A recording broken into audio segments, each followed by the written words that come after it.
Cassie Hausauer with Lipstick and Cowboy Boots. Here we are. We made it to Sunday at the Big Bang Barrel Race. Standing with me here is Miss Shannon Kerr. She's all the way from Brazil. So she has lived in Brazil for the last 11 years, originally from Oklahoma, and she is helping train and raise some of the best barrel racing horses in the business in Brazil. We all know the Brazilians have, I don't know, too many handfuls of arena records, world records on a standard pattern. It's amazing to watch. They are so fast. So let's talk to her a little bit about that. First of all, I'd like to know how you got into the barrel racing business and what made you go down to Brazil. Well, thank you for having me. Canada is amazing. I've loved it, first of all. Well, I've trained horses for almost 30 years now. And I didn't grow up in a horse family, but a lot of people have the same story. You love it and you just make it happen. But I married a Brazilian, so that's why I went to Brazil. Gotcha. And what is funny is I tell everyone, like, I was pro rodeo, I was 1D, top 10 BBR. I go to Brazil thinking, oh, I've got this in the bag, you know, they're not that great of riders, and they handed it to me now. I came home with my tail between my legs. And my husband said, well, you know, Shannon, you have two options, get better or quit. So I got better. I absolutely love that. That's amazing. What have been some of maybe the things that you've noticed, big differences between being up in Canada and the barrel racing here and what people are doing maybe versus what's going on in Brazil? The biggest thing I would say is the fitness. Our horses are extremely fit because, one, we cannot use drugs. We cannot use Lasix. We cannot use Banamine. We cannot use Bute. It's really not even an option for us because our horses are so fit, we don't even need it. So I would say the biggest thing is the fitness. Our style and the training is a little different. It's just more professionalized there. And that's good and that's bad because we've lost a lot of the hobbyists. You know, it's just all professionals now. So it's good and it's bad. But the biggest thing I would say would be the fitness and a little bit the style of the turning. And what bloodlines, I mean, I'm going to guess it's Dash to Fame. There's a lot of Dash to Fame down there. But are there any other bloodlines that you guys really like down in Brazil? Yeah, there was a stallion named Shady Leo. And he's dead, of course. But he is the sire of 5 of our top 10 stallions. And he is the #1 broodmare sire. And in fact, our #1 stallion in Brazil is a horse named El Shady Zorreiro. He actually outproduces Dash to Fame in Brazil.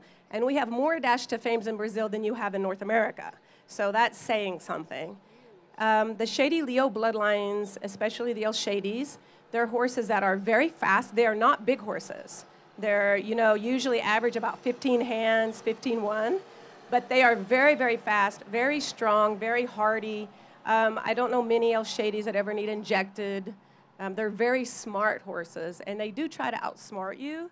But, you know, they don't have a lot of those bad habits that you see in the Dash to Fames, like the pawing and the nervousness. You know, he's also the #1 sire for roping horses, so you get a lot of some of that. I wouldn't call it foundation, but you get a lot of some of that old bloodline. But yet they're so fast. Yeah. They are so fast. It's absolutely amazing to watch, as I said earlier.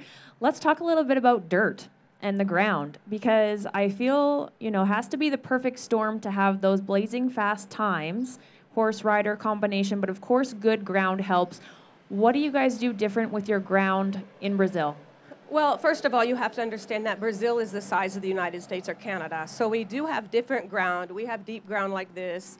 But where you see the videos and the records being held, there are about 4 or 5 arenas in Brazil, and they kind of compete about who has the fastest ground. Yeah. So they're always working.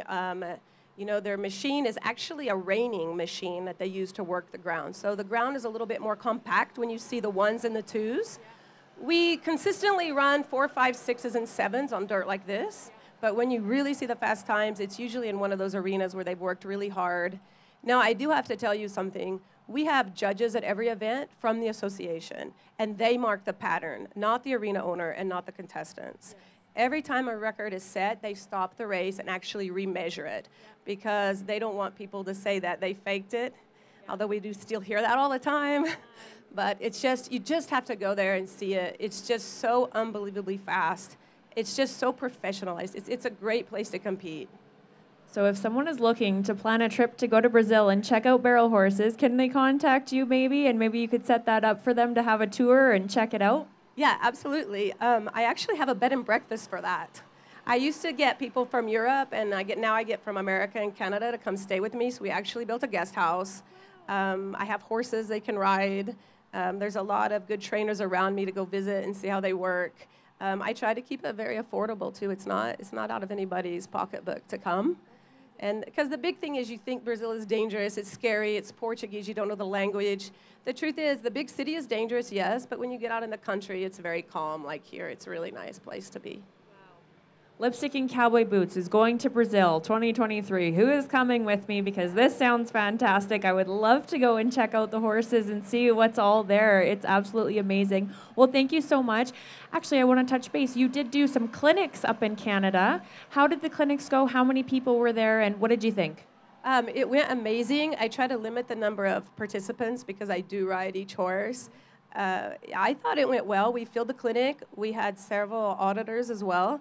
You'll have to ask them how it went. For me, it was great. I made a lot of new friends. I feel like I did help some people, so it was a win-win. Absolutely. It's a great day in barrel racer land when you can help someone out. I think so anyway. Well, thank you so much for coming here today. We're so happy to have you here. If anyone is here that would like to go and have a chat with Shannon, she is over at the SK Equine booth. She does have some saddles and pads and other things available as well. So be sure to check that out before you leave Bowden, Alberta today.